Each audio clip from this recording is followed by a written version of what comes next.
അവരൊരു ആക്ട്രസ് അല്ലേ, അവർക്ക് അഭിനയിച്ചാൽ പോരെ, വൈ ഷി ഡൂയിങ് ദിസ്? നമ്മൾ എന്തൊക്കെ പുരോഗമനവാദം പറഞ്ഞാലും this is a male centric industry. ഇപ്പോഴും television scripting it's entirely a different craft.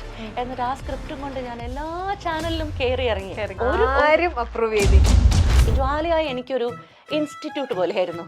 I learned a lot of things from that project. It's basically about the content. Content നല്ലതാണോ, പ്രേക്ഷകർ ബാക്കി എല്ലാം സഹിക്കും, എല്ലാം ക്ഷമിക്കും. പക്ഷെ you have to give them good content. ഒരു പട്ടാമ്പിക്കാരൻ ചേച്ചിനെ കല്യാണം കേൾക്കണം എന്ന് പറഞ്ഞുകൊണ്ട് ഇങ്ങനെ കുറേ നാളെ ചേച്ചിയുടെ പുറകെ ഉണ്ടായിരുന്നു. പഴയ നമ്പർ ഏകദേശമൊക്കെ എന്റെ മനസ്സിലുണ്ടായിരുന്നു, അത് മറന്നും പോയി.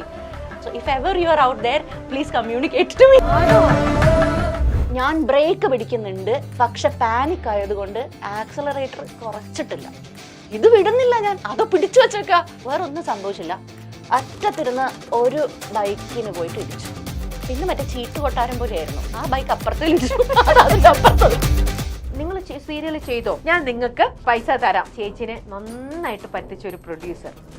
ആ പ്രൊഡ്യൂസർക്ക് ചേച്ചി നല്ല ബ്യൂട്ടിഫുൾ ആയിട്ട് വളരെ ബ്രില്യന്റ് ആയിട്ടുള്ള ഒരു മറുപടി കൊടുത്തു. നിങ്ങൾ മനസ്സിൽ കാണുന്ന ഇവന്റ് അത് ഏതുമായിക്കോട്ടെ, അതിനെ കൂടുതൽ കളർഫുൾ ആക്കാൻ കൂടുതൽ സ്പെഷ്യൽ കണ്ടന്റോടുകൂടി milestone events, birthday party, engagement, കല്യാണം, കോർപ്പറേറ്റ് ഇവന്റ്സ്, അങ്ങനെ ഏത് ഇവന്റ്സും കൂടുതൽ സ്പെഷ്യൽ കണ്ടന്റോടുകൂടി നമുക്ക് മനോഹരമാക്കാം മൈൽ സ്റ്റോൺ ഇവന്റ്സിലൂടെ. ഹലോ, നമസ്കാരം. മൈൽ സ്റ്റോൺ മേക്കേഴ്സ് പ്രസൻസ് സല്ലാപത്തിലേക്ക് ഞങ്ങളുടെ എല്ലാ പ്രിയപ്പെട്ട പ്രേക്ഷകർക്കും സ്വാഗതം.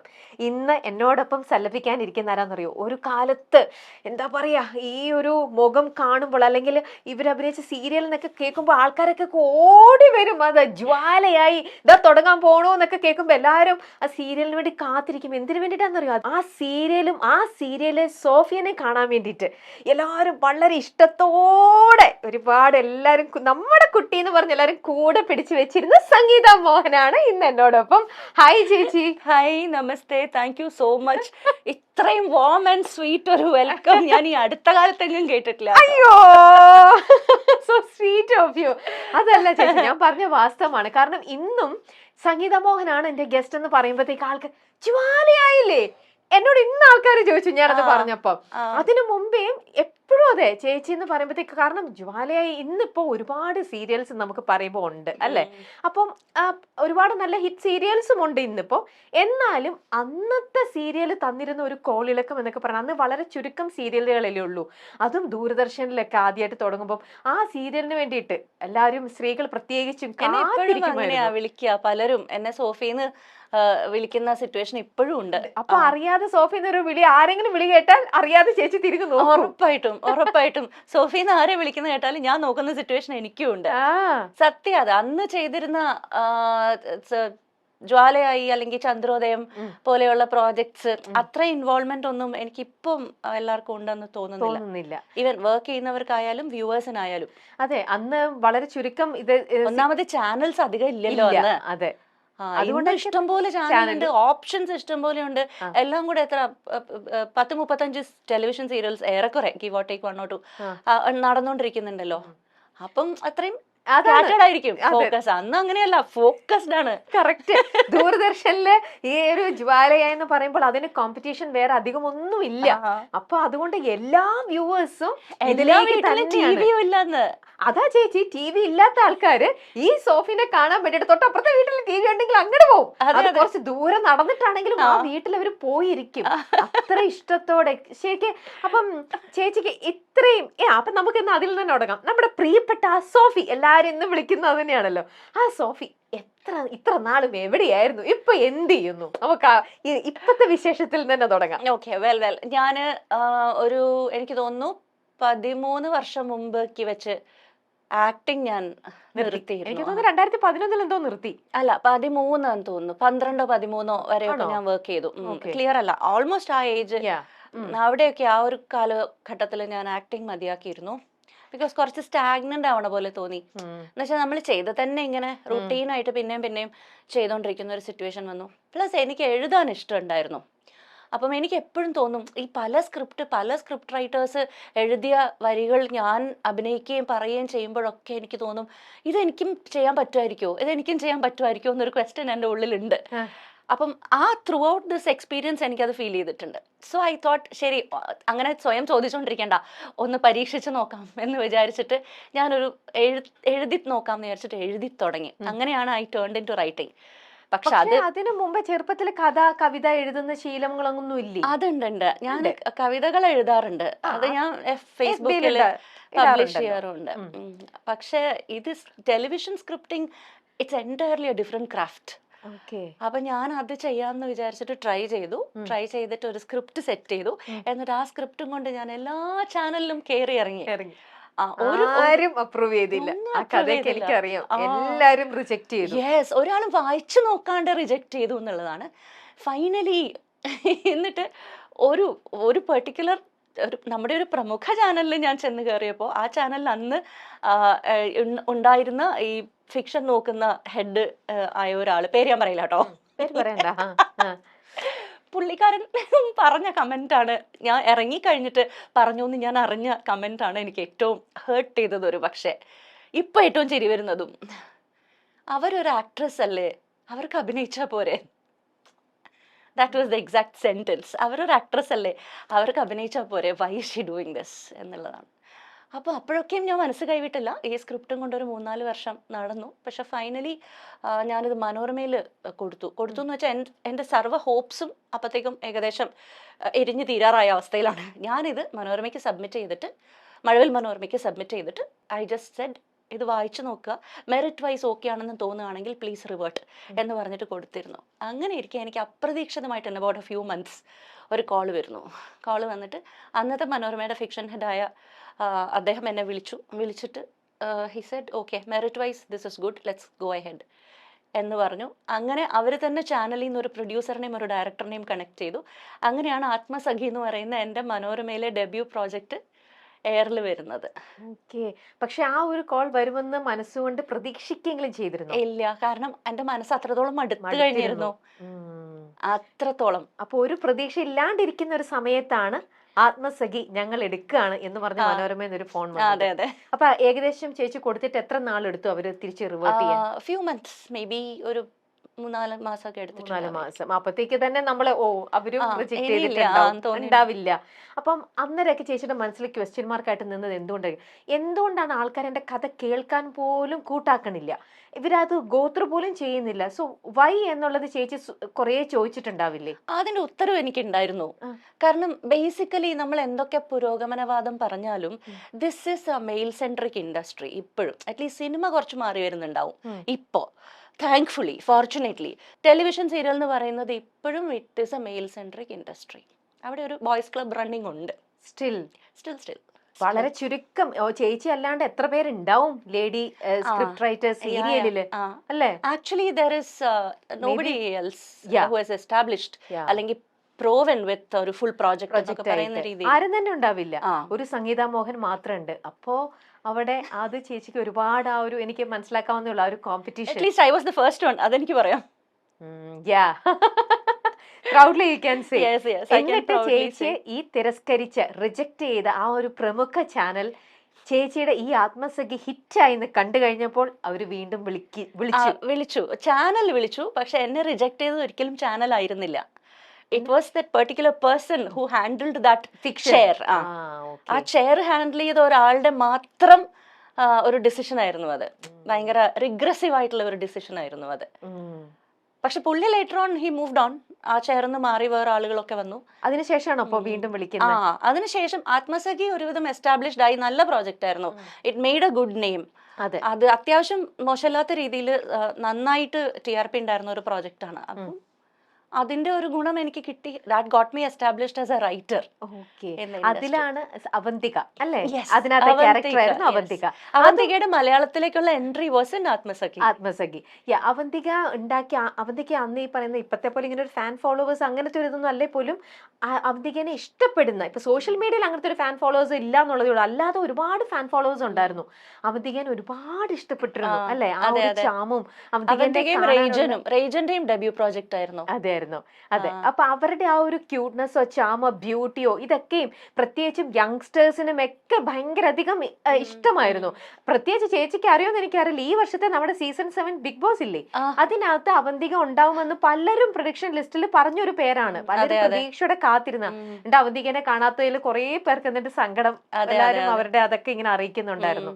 അപ്പൊ അവന്തിക അത്രയും ഹൈലൈറ്റ് ചെയ്ത ആ ഒരു ക്യാരക്ടർ നല്ല രീതിയിൽ ചെയ്തുകൊണ്ടിരുന്നിട്ട് സീരിയലിന്റെ ആ ക്ലൈമാക്സ് സീൻ ആയപ്പോഴത്തേക്ക് അവന്തികയ്ക്ക് വേണ്ടി ഡബ് ചെയ്ത ആളാണ് പിന്നീട് അതിലേക്ക് വരുന്നത്.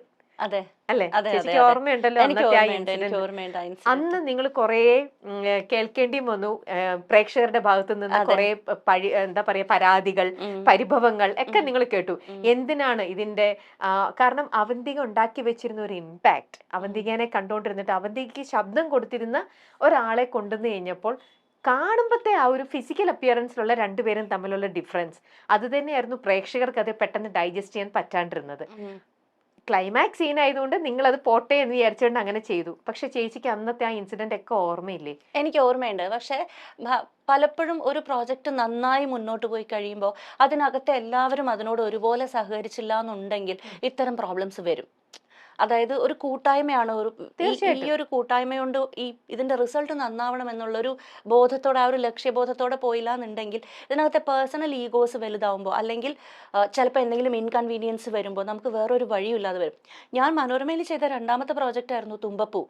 തുമ്പപ്പൂവിൽ ഇത് തന്നെയാണ് സംഭവിച്ചത്. പക്ഷെ അത് വേറെ പ്രോബ്ലം ഒന്നും അല്ല. നായിക got pregnant, got married and got pregnant. അപ്പം നമുക്ക് വേറെ ചോയ്സ് ഇല്ലാണ്ടായി. She was ready to work till about 3-4 months. പക്ഷെ എന്നാലും ഷീ വാസ് ഗെറ്റിംഗ് സിക്ക്.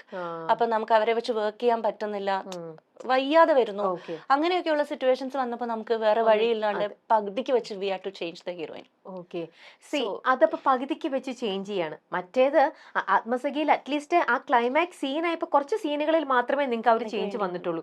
എന്നാലും നിങ്ങൾ കുറെ പരാതികൾ കേട്ടപ്പോ ഇതിന്റെ ഈ പകുതിക്ക് വെച്ച് ചേഞ്ച് ചെയ്തപ്പോ നിങ്ങൾ എത്ര അധികം പരാതികൾ കേട്ടിട്ടുണ്ടാവും. അപ്പൊ അത് ശരിക്കും ഒരു റൈറ്റർക്കായിക്കോട്ടെ, സീരിയലുമായിട്ട് അസോസിയേറ്റ് ചെയ്ത് നിൽക്കുന്ന ബാക്കി ഡയറക്ടർ, അതിന്റെ പ്രൊഡക്ഷൻ സൈഡ്, ഇവരൊക്കെ ശരിക്കും വല്ലാത്തൊരു ഫേസിലൂടെ അല്ലേ അപ്പൊ പോയിട്ടുണ്ടാവുക. കാരണം ഇത് വീണ്ടും പബ്ലിക്കിലേക്ക് ഇത് എത്തിക്കണം.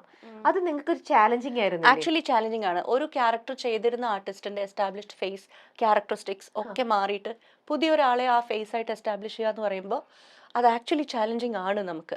എന്നാലും we are left with no choice. ഇപ്പൊ അത് കുറച്ചുകൂടെ കോമൺ ആയിട്ടുണ്ട്. പല സീരിയലിലും നമ്മൾ കാണുന്ന ഫേസ് അല്ലല്ലോ അടുത്ത ദിവസം കാണാം. ഈ ആർട്ടിസ്റ്റ് ചേഞ്ച് എന്ന് പറയുന്നത് കുറച്ചുകൂടെ കോമൺ നൗ ഡേയ്സ്. പക്ഷെ വേറൊരു കാര്യമുള്ളത്, പ്രേക്ഷകർ കുറച്ചുകൂടെ കോണ്ടന്റിൽ ഇമ്മേഴ്സ്ഡ് ആണെന്ന് ഞാൻ വിശ്വസിക്കണം.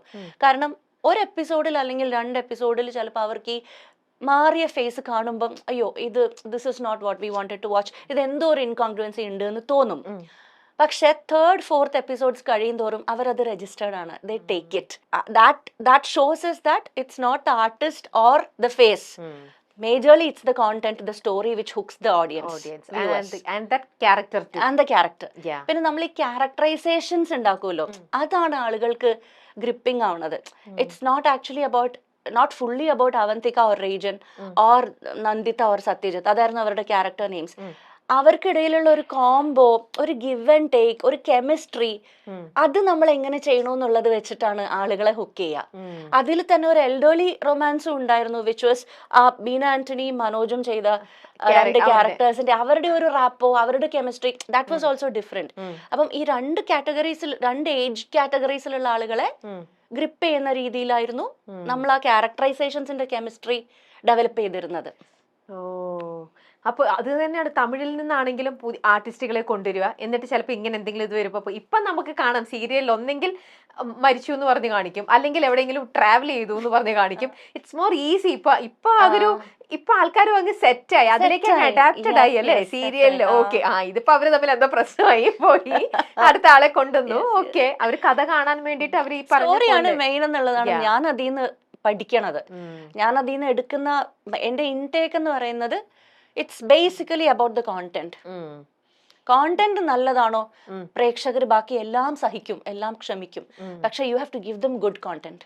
ഓക്കെ, അത്രയും നല്ല കോണ്ടന്റ് ഇപ്പൊ സീ ടിവിക്ക് കൊടുത്തോണ്ടിരിക്കുന്ന സീ ടിവിയിലെ കോണ്ടന്റ് മാനേജർ ആണ് ഇപ്പൊ ചേച്ചി. എത്ര നാളെ സീയുടെ കൂടെ? എന്നൊന്നും പറയാൻ പറ്റില്ല. ആക്ച്വലി നമ്മുടെ കോൺട്രിബ്യൂഷൻസ് ഉണ്ടെന്നേ ഉള്ളൂ. സീയുടെ എല്ലാ പ്രോജക്ട്സും മിക്കവാറും നല്ല സ്റ്റോറീസ് എടുത്തിട്ട് റീമേക്സ് ആയിരിക്കും ചെയ്യുക. നല്ലപോലെ മലയാളത്തിലേക്ക് അഡാപ്റ്റ് ചെയ്തിട്ട് നല്ല റീജിയണലി റൂട്ട് ചെയ്തിട്ട് ആയിരിക്കും ചെയ്യുക. പിന്നെ we are outsourcing it to writers also. പക്ഷെ നമ്മുടെ സീന്റെ ഒരു ക്രിയേറ്റീവ് കോൺട്രിബ്യൂഷൻ നന്നായിട്ടുണ്ടാവും അതില്. ഓക്കെ, അപ്പൊ ഇപ്പൊ സീൽ ഇപ്പൊ എത്ര നാളെ ചേച്ചി അസോസിയേറ്റ്? ഞാൻ സീ സ്റ്റാഫ് ആയിട്ട് ഇപ്പോ 2.5 വർഷം ഏകദേശം കഴിയണു. അപ്പൊ ഇപ്പം എഴുത്തും പരിപാടികളും സ്ക്രിപ്റ്റിംഗും ഫോർ സീ, അതായത് നമ്മുടെ പ്രോജക്ട്സിനകത്തുള്ള മാത്രമേ എഴുത്തുകളും കോൺട്രിബ്യൂഷൻസും മാത്രമേ പുറത്തേക്കില്ല. ഇല്ല. ഓക്കെ, ഇനി നമുക്ക് ജ്വാലയിൽ നിന്ന് തുടങ്ങാം. അതിനു മുമ്പേ ചേച്ചി സീരിയൽസ് ഒക്കെ ചെയ്തിട്ടുണ്ട്. പക്ഷെ ആ ഒരു സീരിയൽ ഉണ്ടാക്കി തന്ന ഒരു ഇമ്പാക്ട്, ആ ഒരു ജേർണിനെ കുറിച്ച് നമുക്ക് പറയാം ചേച്ചി. ആ സോഫി ചേച്ചിയുടെ ഹൃദയത്തോട് ഇന്നും ചേർന്നിരിക്കുന്ന ഒരു കഥാപാത്രം തന്നെയാണ് അല്ലെ? അതിലെ ചേച്ചിയും മൂന്തൻ ചേട്ടനൊക്കെ ആയിട്ടുള്ള നിങ്ങളുടെ ആ ഒരു കോമ്പിനേഷൻ ആയിക്കോട്ടെ, എല്ലാവർക്കും ഒരുപാട് ഇഷ്ടമായിരുന്നു. ആ ഒരു അതിനകത്തെ കുറിച്ച് നല്ല ഓർമ്മകൾ ഞങ്ങളോടൊന്ന് ഷെയർ ചെയ്യൂ. നെടുമുടി വേണുചേട്ടൻ ഉണ്ടായിരുന്നില്ലേ ആ സീരിയലില് അല്ലേ? അദ്ദേഹവുമായിട്ടുള്ള ഓർമ്മകൾ. വേണുവെങ്കിലായിരുന്നു എന്റെ അച്ഛനായിട്ട് അഭിനയിച്ചിരുന്നത്. ഒന്നാമത്തെ കാര്യം, ഞാൻ ഇൻഡസ്ട്രിയിൽ ഭയങ്കര ഫ്രഷ് ആയിരുന്നു. അപ്പം ഇന്നത്തെ പോലെ എല്ലാത്തിനെയും അങ്ങ് പ്രൊഫഷണലി കാണുന്ന ഒരു ആറ്റിറ്റ്യൂഡിലോട്ടൊന്നും ഞാൻ വളർന്നിട്ടില്ല. അപ്പൊ എനിക്കൊരു ഒരു ഒരു ഹോംലി ഫീലിൽ തന്നെയാണ് ഞാൻ കാര്യങ്ങൾ എടുക്കുന്നത്. ഒരു പക്ഷെ ഇന്ന് ഞാൻ ജ്വാലയെ ചെയ്യുമായിരുന്നു എന്നുണ്ടെങ്കിൽ ഞാൻ എല്ലാത്തിനെയും പ്രൊഫഷണലി കാണാൻ ഇപ്പൊ ഞാൻ പഠിച്ചു കഴിഞ്ഞു. പിന്നെ ജ്വാലയായി എന്നുള്ളതിന്റെ വേറൊരു ആഡഡ് ഒരു എന്താ പറയുക അട്രാക്ഷൻ ആയിക്കോട്ടെ, അതിന്റെ ഒരു മെയിൻ സത്യം എന്നൊക്കെ പറയാവുന്ന മറ്റൊരു ഫാക്ടർ എന്ന് പറയുന്നത് എനിക്ക് തോന്നുന്നു മമ്മൂക്കയാണ് ഈ സീരിയലിന്റെ പ്രൊഡക്ഷൻ അല്ലേ? അപ്പൊ ചേച്ചി ഈ പ്രൊജക്ട് കമ്മിറ്റ് ചെയ്തപ്പോ ഇത് മമ്മൂക്കയുടെ പ്രൊജക്ട് ആണ് എന്ന് അറിഞ്ഞത് കൊണ്ടാണോ ചേച്ചി യെസ് പറഞ്ഞത്? അല്ല, അങ്ങനെയൊന്നും അല്ല. അന്ന് അങ്ങനെയൊന്നും ആലോചിക്കാനോ അറിയാനോ ഒക്കെയുള്ള, ഞാൻ പറഞ്ഞില്ലേ, ഞാൻ അത്ര പ്രൊഫഷണൽ ഒന്നും ആയിട്ടില്ല. I was just in my pre degree or something. ഞാൻ പ്രീ ഡിഗ്രി മറ്റോ പഠിക്കുമ്പോഴാണ്, സെക്കൻഡ് ഇയറിൽ പഠിക്കുമ്പോഴാണ്. അപ്പൊ ഞാനൊന്ന് ജസ്റ്റ് ഫ്രഷർ അല്ലേ ഈ ഫീൽഡിലേക്ക്. അപ്പൊ എനിക്ക് അങ്ങനെ പ്രൊഡക്ഷൻ ഹൗസ് ഏതാണ് എന്നൊക്കെ നോക്കിയിട്ട് കമ്മിറ്റ് ചെയ്യാനുള്ള അത്ര പ്രൊഫഷണൽസ് ഒന്നും വന്നിട്ടില്ല. എങ്കിലും I was happy to later know that Mammootty sir is the producer. ഞാൻ ആളെ നേരിട്ട് ആദ്യം കാണുന്നതും നമ്മുടെ ഏതോ വിഷുവിനോ മറ്റോ he had visited the set. ആണോ? അപ്പൊ നമുക്ക് സെറ്റിൽ അന്നൊരിക്കലും ഒറ്റ പ്രാവശ്യം വന്നിട്ടുള്ളൂ. ഒറ്റ പ്രാവശ്യം വന്നിട്ടുള്ളൂ എന്നാണ് എനിക്ക് തോന്നണത്. ഞാൻ I have met him only once. ഒരു ഒക്കേഷനിൽ, വിഷുവിനോ മറ്റോ ഏതോ ഒരു ഒക്കേഷനിൽ, അതുപോലെ Onam or Vishu or something വന്നിട്ടുണ്ടായിരുന്നു. So we all got a chance to see him. എന്നിട്ട് നിങ്ങൾ എല്ലാവരും ഒരുമിച്ച് സദ്യ കഴിച്ചു മമ്മൂക്കയോടൊപ്പം? വിഷു ആണെങ്കിൽ വിഷുക്ക് നീട്ടം കിട്ടിയിട്ടുണ്ടാവും. വിഷുക്ക് നീട്ടം കിട്ടിയിട്ടില്ല. ഓണമായിരിക്കാനാ സാധ്യത. അപ്പോഴതൊക്കെ ശരിക്കും അപ്പത്തെ നമുക്കറിയാം മമ്മൂക്കയുടെ ഇപ്പൊ ചേച്ചി അത് അറിഞ്ഞിട്ടല്ല പ്രൊജക്റ്റിലേക്ക് വന്നിരുന്നെങ്കിൽ പോലും later on you will get to know that okay ഞാനിപ്പോ ചെയ്യുന്നത് മമ്മൂക്കയുടെ പ്രൊജക്റ്റ് എന്നൊക്കെ അറിയുമ്പോൾ കിട്ടുന്ന ഒരു എക്സ്ട്രാ ഹാപ്പിനെസ് തന്നെയാണ്. And on top of that Mammukka സെറ്റിലേക്ക് വരുന്നു, നിങ്ങളുടെ കൂടെ ടൈം സ്പെൻഡ് ചെയ്യണു, അങ്ങനെയൊക്കെ നമുക്ക് എക്സൈറ്റഡ്. എന്തൊരു ചേച്ചി ശരിക്കും. അപ്പം അദ്ദേഹത്തിനെ നിങ്ങൾ നേരിട്ട് കാണുക, ടൈം സ്പെൻഡ് ചെയ്യാം. ചേച്ചിക്ക് അന്ന് ശരിക്കും നിങ്ങൾക്ക് എന്നിട്ട് ഐ മീൻ അത്ര റിലാക്സ്ഡ് ആയിട്ട് അഭിനയിക്കാൻ വരെ പറ്റിയോ ആ ഒരു എക്സൈറ്റ്മെന്റില്? Acting is always, camera on ആയി കഴിഞ്ഞാൽ പിന്നെ ഡിഫറെന്റ് വേൾഡ്. ഭയങ്കര ഒരു പ്രൗഡ് മൊമെന്റ് അല്ലേ ചേച്ചി? അപ്പൊ നമ്മളെ ആ ഷൈ ആവോ? അല്ല, എനിക്ക് നേരെ തിരിച്ചായിരുന്നു. I was striving for to give my best performance. അങ്ങനെ ഒരു ഇതായിരുന്നു. നമുക്ക് വല്ല കോംപ്ലിമെന്റ് തന്നോ? അപ്പൊ എനിക്ക് അങ്ങനെ ഓർമ്മയില്ല ക്ലിയർ ആയിട്ട്. I spoke to him like 1 or 2 sentences എന്തോ പറഞ്ഞു, അങ്ങനെയൊക്കെ, അത്രേ ഉള്ളൂ. ഓക്കെ, പിന്നീട് അദ്ദേഹം ആ സെറ്റിൽ വന്നിട്ടില്ല? ഇല്ല എന്നാണ് ഞാൻ കണ്ടിട്ടില്ല. ഇല്ല, that was only one time. ഇനി നമുക്കൊരു സെഗ്മെന്റിലേക്ക് പോവാം. സംഗീത ചേച്ചിയുടെ കുറെ കുസൃതി തരങ്ങൾ, കുറുമ്പ് തരങ്ങൾ, അന്നത്തെ ഏജിൽ കാണിച്ചു കൂട്ടിയ കുറെ തെമ്മാടിത്തരങ്ങൾ, ഇതെല്ലാമാണ് ഞാൻ ഇന്നത്തെ ചേച്ചിനെ കൂടെ ഞാൻ ഇന്ന് പറയിപ്പിക്കാൻ പോവാണ് കേട്ടോ. ചേച്ചിനെ കുറിച്ച് ഞങ്ങൾക്ക് കുറച്ചധികം പരാതികളൊക്കെ കിട്ടിയിട്ടുണ്ട്. ഇത്രയും നേരം സംഗീത ചേച്ചി അല്ലെങ്കിൽ എന്താ പറയുക ഇത്രയും നാളത്തെ കുറെ ക്യാരക്ടറുകളിലൂടെ ഉണ്ടാക്കിയെടുത്തതും ഇതെന്നൊക്കെ പറഞ്ഞുകൊണ്ടുള്ള ചേച്ചിയുടെ നല്ല വശങ്ങളെല്ലാം നമ്മൾ കേട്ടു. ഇനി കുറെ പേർക്ക് പരിഭവമുണ്ട്. ഞാൻ പോട്ടെ, നിർത്തൂല, വിടൂല, അവിടെ ഞങ്ങളോട് ഫെവിക്കോൾ അടിച്ചിട്ടാണ് എണീക്കൂല. പരാതികൾ, പരിഭവങ്ങൾ, ഇതാണ് നമ്മുടെ സെഗ്മെന്റ്. വയർലെസ് അല്ലേ? I'm not connected anywhere. No. പക്ഷെ അങ്ങനെ എണീറ്റ് പോകാൻ ഞങ്ങൾ സമ്മതിക്കൂല. അവിടെ ഇരിക്കുന്നത്. എന്റെ പൊന്ന് ചേച്ചി, ചേച്ചിനെ അങ്ങനെ ഇതൊക്കെ ഞങ്ങൾ ചോദിക്കുവോ? എന്തൊക്കെയാണെന്നറിയോ എനിക്ക് അറിയേണ്ട പരാതിയും പരിഭവങ്ങളൊക്കെ. ആദ്യം തന്നെ പറഞ്ഞപ്പോൾ ഞാൻ ചോദിക്കാം, ഒരു പട്ടാമ്പിക്കാരൻ ചേച്ചീനെ കല്യാണം കഴിക്കണം എന്ന് പറഞ്ഞുകൊണ്ട് ഇങ്ങനെ കുറേ നാള് ചേച്ചിയുടെ പുറകെ ഉണ്ടായിരുന്നു. ഞാൻ കല്യാണം കഴിക്കുകയാണെങ്കിൽ സംഗീത മോഹിനിയെ കല്യാണം കഴിക്കുള്ളൂ എന്നൊക്കെ പറഞ്ഞുകൊണ്ട് ഒരു ഭയങ്കര ഒരു ഹാർഡ് കോർ ഫാൻ. ചേച്ചി അറിഞ്ഞിട്ടില്ലേ? അറിയാം. പക്ഷെ ഞാനിപ്പോ ആലോചിച്ചതല്ല, ഇത് നിങ്ങൾ എങ്ങനെ അറിഞ്ഞു?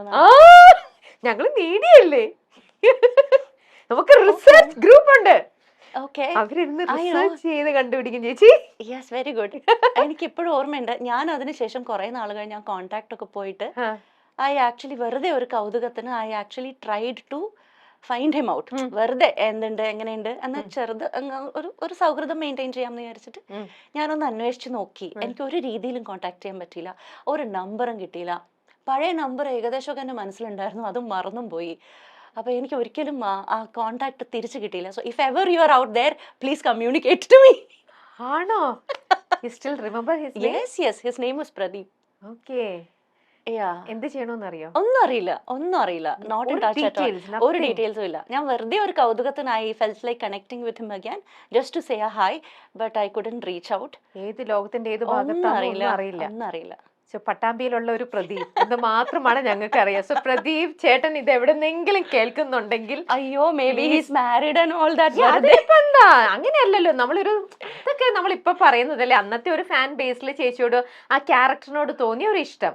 പക്ഷെ നമുക്കിപ്പോഴും ഇത് ഇങ്ങനെ ഒരാള്, നമുക്കത് നല്ല ഐ മീൻ റിലേഷൻഷിപ്പ് എല്ലാം നമ്മൾ ആ ഒരു രീതിയിലല്ലല്ലോ കാണുക. ഇറ്റ്സ് എ ഗുഡ് റിലേഷൻ അല്ലേ? അങ്ങനെ എന്തെങ്കിലും ഒരു ഹായ് പറയാനായിട്ട് എവിടെയെങ്കിലും ഉണ്ടെങ്കിൽ please reach out to us അല്ലേ? പറ്റൂലേ? ഓക്കെ.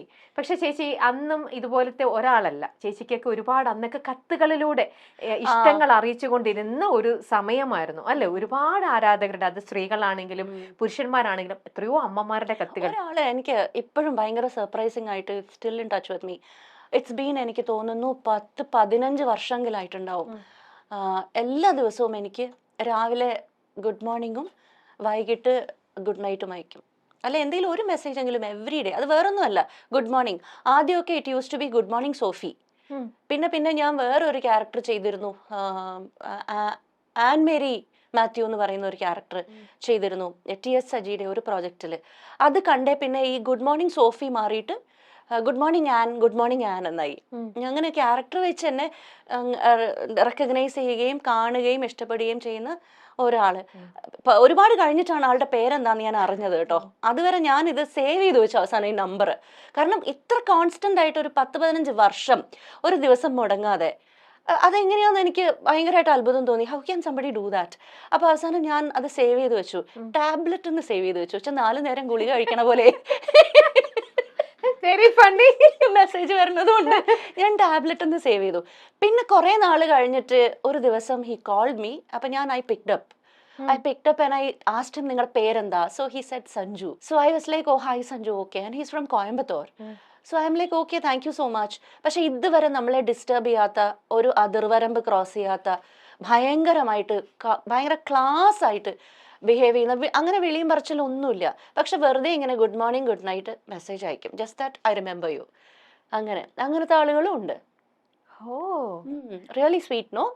ശരിക്കും വെരി സ്വീറ്റ്. കാരണം ഇത്രയും കോൺസ്റ്റന്റ് ആയിട്ട് ഇത്രയും പീരീഡ് ആ ഒരു relation still oh great. Still അപ്പൊ എത്ര ഇഷ്ടമുണ്ടായിരുന്നു അദ്ദേഹത്തിനല്ലേ? പക്ഷെ കഴിഞ്ഞ കുറച്ച് വർഷങ്ങളായിട്ട് അങ്ങനെ ഡെയിലി മെസ്സേജസ് ഇല്ല. പക്ഷെ അറ്റ്ലീസ്റ്റ് വൺസ് ഇൻ 2 days എന്തായാലും ഒരു മെസ്സേജ് വരും. ഓക്കെ. അതാണ് ആ ഒരു ഫാൻ ബേസിലുള്ള ചേച്ചിക്ക് ഓർത്തെടുക്കാൻ പറ്റുന്ന കുറച്ച് നല്ല ബ്യൂട്ടിഫുൾ മെമ്മറീസ്. ഓക്കെ. ഇനി വേറൊരു പരാതി എന്താണെന്നറിയോ? അടുത്ത് എന്തായിരിക്കുന്നു എന്താണെന്നറിയോ? അത് അടുത്തൊരു പരാതി എന്താ ഞാൻ ആലോചിക്കട്ടെ. ചേച്ചിയുടെ ഒരു ഫ്രണ്ടിന് ഒരു കല്യാണമൊക്കെ വന്ന് എല്ലാം സെറ്റായിട്ടൊക്കെ നിൽക്കായിരുന്നു. പക്ഷെ ചേച്ചി എന്തൊക്കെയോ ചെയ്ത കല്യാണം ഉടക്കി വിട്ട്. ഇത് ഞാൻ അറിഞ്ഞില്ലല്ലോ. സീരിയസ്ലി? എപ്പോ സംഭവിച്ചു? Please tell me. എന്തോ ഒരു പഴയ കഥ, എന്തോ ഒരു ഇത്, എന്നിട്ട് കല്യാണം എന്തോ ഇതായി എന്നൊക്കെ. അയ്യോ അതൊക്കെ സത്യമായിട്ടും അറിയില്ല. ഞാൻ ആരുടെയും കല്യാണം മുടക്കിയിട്ടില്ല കേട്ടോ. അപ്പൊ എന്നാ ചുമ്മാ അത് അയ്യോ തെറ്റായിട്ട് എന്തോ കിട്ടിയതെന്തോ ഫേക്ക് ന്യൂസ് എന്തോ അത് എന്തെങ്കിലും കുറച്ച് ഡീറ്റെയിൽസും കൂടി ഉണ്ടോ? അത് നമ്മൾ അന്വേഷിച്ച് വയ്ക്കാം. എന്തോ അല്ല വേറെന്താന്ന് ഇതായിട്ട് റിലേറ്റഡ് ആയിട്ട് കേട്ടത്, വേറൊരു ഇതേപോലെ ഒരു ഫേമസ് ഒരു ആക്ടർ, മെയിൽ ആക്ടർ, ആ മെയിൽ ആക്ടർക്ക് ചേച്ചിയോടും ചേച്ചിയുടെ ഒരു ഫ്രണ്ടിനോടും ഒരേ സമയത്ത് ക്രഷ് ആയിരുന്നു. അദ്ദേഹം ആദ്യം ആ ചേച്ചിയുടെ ഫ്രണ്ടുമായിട്ട് അവർ തമ്മിൽ സംസാരിച്ചു, കണക്ഷനൊക്കെ ആയി. അപ്പൊ നിങ്ങൾ തമ്മിൽ ഫ്രണ്ട്സ് ആയിട്ട് ഇരിക്കുമ്പോൾ നിങ്ങൾ പറഞ്ഞു ഓക്കെ അപ്പൊ നമുക്ക് നമ്മുടെ ആ ഏജിൽ നമുക്ക് തോന്നിയിരുന്നു നമുക്ക് നോക്കാം നിന്നോടുള്ള സ്നേഹം കറക്റ്റ് ആയിട്ടാണോ, ജെനുവിൻ ആയിട്ടുള്ള നിന്നോടുള്ള സ്നേഹമാണോ എന്നൊക്കെ അറിയാൻ വേണ്ടിയിട്ട് ചേച്ചി വേറൊരാളായിട്ട് നിന്നിട്ട് ആള് മാറിയിട്ട് ചേച്ചി കോൺടാക്ട് ചെയ്തു. മനസ്സിലായോ? എന്നിട്ട് നിങ്ങൾ പ്രാങ്ക് ആക്ച്വലി കല്യാണം ഒന്നും മുടക്കിയിട്ടില്ല. പക്ഷെ അത് നല്ല രസമുള്ള പ്രാങ്ക്. ആ രസമുള്ള പ്രാങ്കിന്റെ കഥ ഞങ്ങൾ കേൾക്കട്ടെ. ഓക്കെ ഓക്കെ അത് സംഭവിച്ചത് എന്താ അറിയോ? ആളുകളുടെ പേര് പറയണോ? വേണ്ടല്ലോ. ഓക്കെ ഞങ്ങൾ എറണാകുളത്ത് ഷൂട്ട് ചെയ്യുന്നു. അപ്പൊ എറണാകുളത്ത് അന്നൊക്കെ ഞാൻ എറണാകുളത്ത് ഇങ്ങനെ സ്ഥിരമായി എറണാകുളത്തുണ്ട്. യന്ത്ര മീഡിയ ഒക്കെ ഉണ്ടായിരുന്ന സമയത്ത് ശ്യാം സാറിന്റെ Shyam Sundar, he's no more, ആളുടെ യന്ത്ര മീഡിയ ഒക്കെ ഉണ്ടായിരുന്ന സമയത്ത് ഇവിടെ സ്ത്രീജന്മം എന്നൊക്കെ പറയുന്ന ഇഷ്ടംപോലെ ടെലിവിഷൻ പ്രൊഡക്ഷൻസ് നടക്കുന്നുണ്ടായിരുന്നു. അപ്പൊ അത് ഞാൻ ഇവിടെ മിക്കവാറും ഐ വാസ് ഒരു കമ്പനി ആർട്ടിസ്റ്റ് പോലെയായിരുന്നു യന്ത്ര മീഡിയന്റെ. ഓഫ് ആൻഡ് ഓൺ പ്രോജക്ട്സിൽ ഉണ്ടാവും. അപ്പൊ അങ്ങനെ ഒരു മേജർ പ്രോജക്റ്റ് സ്ത്രീയാന്ന് തോന്നുന്നു ചെയ്തുകൊണ്ടിരിക്കുന്ന സമയത്ത് ഞങ്ങളിവിടെ സ്ഥിരമായ ഒരു വീട്ടിലാണ് ഷൂട്ട് വരിക. അപ്പൊ ആ വീട്ടിൽ ഞാനും ഈ പറയുന്ന വേറൊരു വളരെ മേജർ ആയിട്ടുള്ള ഒരു ആക്ട്രസും ഞങ്ങളുടെ കോമ്പിനേഷൻസ് ആ വരിക. അപ്പൊ we got so friendly. She's no more കേട്ടോ, ഈ പറയുന്ന ആക്ട്രസ് ഷീസ് നോ മോർ പോയി. അപ്പം അന്ന് went in A very young age. Okay അപ്പം ഞങ്ങൾ രണ്ടുപേരും വർക്ക് ചെയ്യുമ്പോൾ ഞങ്ങൾക്കറിയാം ഇവളുടെ ഫോണിൽ എപ്പോഴും ഒരു കോള് വരും. എന്നിട്ട് അത് ആരാന്ന് ചോദിക്കുമ്പോൾ ഇവള് പറയും ഇത് ഭയങ്കര വേറൊരു ആക്ടറാണ് കേട്ടോ, നമുക്കൊക്കെ അറിയണ ആക്ടറാ. പക്ഷെ she used to say that അയ്യോ ഇത് ഭയങ്കര ഇതാ എന്നെ വിളിച്ചോണ്ടിരിക്കുവാടാ, എനിക്ക് അറിഞ്ഞൂടാ അത് ട്രൂ ആണോ എന്ന് എനിക്കറിയില്ല, പക്ഷെ അത് ട്രൂ അല്ല എന്ന് എനിക്ക് തോന്നുന്നു. I M hearing stories that you know he's scattered, എല്ലാവരോടും അങ്ങനെയാണ് എന്ന് എനിക്ക് തോന്നുന്നു. അപ്പൊ എനിക്ക് എങ്ങനെ റെസ്പോണ്ട് ചെയ്യണം എന്ന് അറിയുന്നില്ല. ഐ സെഡ് വെയിറ്റ് നമുക്കത് കണ്ടുപിടിക്കാം എന്ന് പറഞ്ഞിട്ട് ഞാൻ വളരെ സ്ലോ ആയിട്ട് ഐ ടുക്ക് ഹിസ് നമ്പർ. അന്ന് മാത്രം, ഇപ്പൊ പറ്റില്ല അത്, അന്ന് എന്തോ ഒരു ഹാഷ് ഡയൽ ചെയ്തിട്ട് നമ്പർ, BPL മൊബൈൽ ആയിരുന്നു അന്ന്, ഹാഷ് ഡയൽ ചെയ്തിട്ട് നമ്പർ ഡയൽ ചെയ്താല് നമ്മുടെ നമ്പർ അപ്പുറം പോവില്ല, പ്രൈവറ്റ് നമ്പറിനെ കാണിക്കുള്ളൂ, അൺനോൺ ആയിട്ട് വരും. അങ്ങനെ ഒരു ഓപ്ഷൻ അന്ന് ഉണ്ടായിരുന്നു. എന്തോ ഒരു പെർട്ടിക്കുലർ ഒരു പ്രീഫിക്സ് വെച്ചിട്ട് ഡയൽ ചെയ്താൽ നമ്മുടെ number won't be shown there. അപ്പൊ അങ്ങനെ ഞാൻ എന്റെ ഫോണിൽ നിന്ന് without showing my number dial ചെയ്തിട്ട് I started speaking to him and I said that my name is Natasha and ഞാൻ എനിക്ക് ഇല്ലാത്തൊരു പ്രൊഫൈലൊക്കെ പറഞ്ഞു. Entirely I created another character for myself എന്നിട്ട് I presented myself as somebody else. And then I said, I am actually abroad. I have come down for a short span of time. So, ഞാൻ ഇന്ത്യയിൽ കുറച്ച് നാൾ ഉണ്ടാവുള്ളൂ. So, I have like a fan of your movies. So, I badly want to see you. Please, can I see you? എന്നൊക്കെ പറഞ്ഞിട്ട് ഒരു fan girl കളിച്ചു. Okay. So initially ഒക്കെ he was very kind of ഭയങ്കര സൂക്ഷിച്ചിട്ടൊക്കെ ആയിരുന്നു response. പക്ഷെ ഇത് ഭയങ്കര സ്ലോ ആയിട്ട് എടുത്തു. ഒറ്റ ദിവസം കൊണ്ടോ 2 ദിവസം കൊണ്ടോ നമ്മളിത് we did not speed it up. ഓരോ ഷെഡ്യൂളിനും എറണാകുളത്ത് വരുമ്പോഴേക്കും ഇത് ഇച്ചിരി I was taking it forward. അങ്ങനെ slowly he started opening up to me and he started building. Young age അല്ലേ, നോട്ട് ഈവൻ ബ്ലെയിമിംഗ് ഹിം, എല്ലാവരും ഒരു യങ്സ്റ്റർ സ്പിരിറ്റിലല്ലേ. അപ്പം he started responding to Natasha. Okay. Finally, I took it to a point where ഇതൊക്കെ she is also coming to know and a friend actress. So finally we took it to a point where തമ്മിൽ കാണാം എന്ന് പറഞ്ഞു. അങ്ങനെ he said okay കാണാം. അപ്പൊ എന്ത് dress ഇട്ട് വരും? How will you know me? I said എന്ത് ഡ്രസ് ഇട്ട് you will come, you please wear a turtleneck white t-shirt so that I will recognize you and we will meet in front of BTH. ഞാൻ എന്റെ കാറിലായിരിക്കും വരാം. അപ്പം അന്ന് എനിക്ക് കാറും കൂടി ഇല്ല, ഓർക്കണം. അപ്പം ഞാൻ അവിടെ വരാം എന്നൊക്കെ പറഞ്ഞ് ഭയങ്കര പ്രൊജക്ഷനൊക്കെ കൊടുത്തിട്ട് അവസാനം ഞങ്ങൾ രണ്ടുപേരും കൂടെ BTHന്റെ ഫ്രണ്ടിൽ പോയപ്പോ വൈറ്റ് ടേർട്ടിൽ നെക്ക് ടീഷർട്ട് ഒക്കെ ഇട്ടിട്ട് he was coming and waiting there for me. So I said okay fine, ഇനിയിപ്പോ this is not my time to deal, you go deal എന്ന് പറഞ്ഞിട്ട് she went out and probably asked him ആരെ കാത്ത് നിൽക്കുക, ആരെയല്ല ഒന്നുമല്ല എന്ന് പറഞ്ഞിട്ടുണ്ടാവും. And then she came back and told me, I told him like നതാശനെ കാത്ത് നിൽക്കുവല്ലേ, വരില്ല പൊയ്ക്കോ എന്നോ മറ്റോ പറഞ്ഞു. So that was the prank. പിന്നെ അവര് തമ്മിലുള്ള ഇതും അതോടെ അവിടെ നിന്നു. ഇത് തന്നെയാണ് ഇതിപ്പോ ചേച്ചിയും കഥ പറഞ്ഞപ്പോ എനിക്കിപ്പോ ഓർമ്മ വന്നത്, നമ്മുടെ ബോഡിഗാർഡ് മൂവിയിൽ നയൻതാരയും ചെയ്തത് ഇത്തരത്തിൽ തന്നെയാണ്. അൺനോൺ നമ്പർ ആയിട്ട് വരാൻ വേണ്ടിയിട്ട് ഇതേപോലെ ഹാഷ് എന്തൊക്കെയോ ഇതുപോലെ ചേച്ചി പറഞ്ഞ പോലെ സൂത്രങ്ങളൊക്കെയാണ് ചെയ്തത്. അപ്പൊ ചേച്ചി ഒരു കാലത്തിന് മുന്നേ അത് ചേച്ചി ചെയ്തു, നേരത്തെ സഞ്ചരിച്ചു അക്കാര്യം അല്ലേ? അതിനുശേഷമാണ് ഇങ്ങനെ ഒരു സംഭവം നമ്മൾ ആ സിനിമയിലൂടെ കാണുന്നത്. എന്തായാലും ഇതൊക്കെ എന്താ പറയാ, ആ ഒരു ഏജില് അതെല്ലാവർക്കും നടക്കുന്ന കുറെ കാര്യങ്ങൾ. എന്തായാലും അങ്ങനെ ചെയ്തത് കൊണ്ട് ആ കുട്ടി മറ്റേ ആക്ടർ ആണെങ്കിലും അവര് രക്ഷപ്പെട്ടു. അല്ലെങ്കിൽ അവരെങ്ങാനും ഇതായി പോയിരുന്നെങ്കിൽ, സീരിയസ് ആയിരുന്നെങ്കിൽ ഓക്കെ അതായിരുന്നു. പക്ഷെ ഇവരൊക്കെ ഇതിന് ശേഷം ഈ പറഞ്ഞ ഇദ്ദേഹത്തിന്റെ കൂടെ ഞാൻ വർക്ക് ചെയ്തിട്ടുണ്ട് കേട്ടോ, വർക്ക് ചെയ്തിട്ടുണ്ട്. നമ്മുടെ ചാനലിലൊക്കെ ഇങ്ങനെ കണ്ടിട്ടൊക്കെ ഉണ്ട്. അപ്പോഴൊക്കെയും ഇത് ഭയങ്കര ലൈറ്റ് ആയിട്ട് എടുക്കണത്. പ്ലീസ് നോ ഒഫൻസ് മെന്റ് കേട്ടോ, ഞാൻ വെറുതെ പഴയ തമാശ പറഞ്ഞതാ. അതൊക്കെ ഒരു ഏജിന്റെ ഒരു ഇതില് നമ്മളെല്ലാരും ഇപ്പം നമ്മൾ അതിരുന്ന് ആലോചിക്കുമ്പോൾ നമുക്ക് ഫുൾ തമാശയും ചിരിയും കുറെ ചിരിക്കാൻ പറ്റും. അന്നത്തെ കുറെ മണ്ടത്തരങ്ങളും കാണിച്ചു കൂട്ടുന്നൊക്കെ ഏറ്റവും കൂടുതൽ മണ്ടത്തരങ്ങളായിരുന്നു. അതെ, എപ്പോഴും അത് നമ്മൾ ഇപ്പോഴാണ് അത് ഇങ്ങനെ ചിരിച്ചോണ്ടിരിക്കും അതൊക്കെ ആലോചിച്ചിട്ട്. ഇനി വേറെ ചേച്ചിയുടെ ഒരു എന്താ പറയാ, ഇത്തരത്തിൽ ഇങ്ങനെ സ്മാർട്ട് ആവണതും വളരെ നമ്മൾ എന്താ പറയാ ഷാർപ്പായിട്ടും, നമ്മൾ ചില സമയത്ത് വളരെ ക്രിക്കഡ് ആയിട്ട് ഇരിക്കണം എന്നൊക്കെ നമ്മൾ പറയും. കാരണം അത് നമ്മുടെ ലൈഫിൽ ഒരുപാട് നമ്മളെ ഹെൽപ്പ് ചെയ്യുകയും ചെയ്യും. പ്രത്യേകിച്ചും ഈ ഒരു ഇൻഡസ്ട്രിയിൽ നിൽക്കുമ്പോൾ നമ്മളെ പറ്റിക്കുന്ന ഒരുപാട് ആൾക്കാർ നമ്മുടെ ചുറ്റും ഉണ്ടാവും. സോക്കോൾ ഇങ്ങനെ പ്രൊഡ്യൂസർ എന്നൊക്കെ പറഞ്ഞു വരുന്ന, നിങ്ങൾ സീരിയൽ ചെയ്തോ, ഞാൻ നിങ്ങൾക്ക് പൈസ തരാം, ഞാൻ ഇതെല്ലാം ചെയ്യാം എന്നും പറഞ്ഞ് ചേച്ചിനെ നന്നായിട്ട് പറ്റിച്ച ഒരു പ്രൊഡ്യൂസർ. ആ പ്രൊഡ്യൂസർക്ക് ചേച്ചി നല്ല ബ്യൂട്ടിഫുൾ ആയിട്ട് വളരെ ബ്രില്യന്റ് ആയിട്ടുള്ള ഒരു മറുപടി കൊടുത്തു. എന്തൊരു ബ്രില്യന്റ് ആയിട്ടുള്ള ഒരു റിപ്ലൈ ആയിരുന്നു ചേച്ചി അത് ഇനി ചേച്ചിക്ക് ഓർമ്മയില്ലേ? ഞാൻ പറയണോ? ഫുൾ 6 lakhs rupees ചേച്ചി പോയി എടുത്തു. ഇപ്പൊ ഓർമ്മയുണ്ടോ? ഇതൊക്കെ നിങ്ങൾ എവിടുന്ന്? ഞങ്ങൾക്ക് ഇവിടെ ഒരു സ്കാനിങ് മെഷീൻ ഉണ്ട്. ചേച്ചി അവിടുന്ന് അതിങ്ങനെ കേറി വരുമ്പോ തന്നെ ആ മെഷീൻ ചേച്ചിനെ ഫുൾ ഇങ്ങനെ scan. I am really surprised man.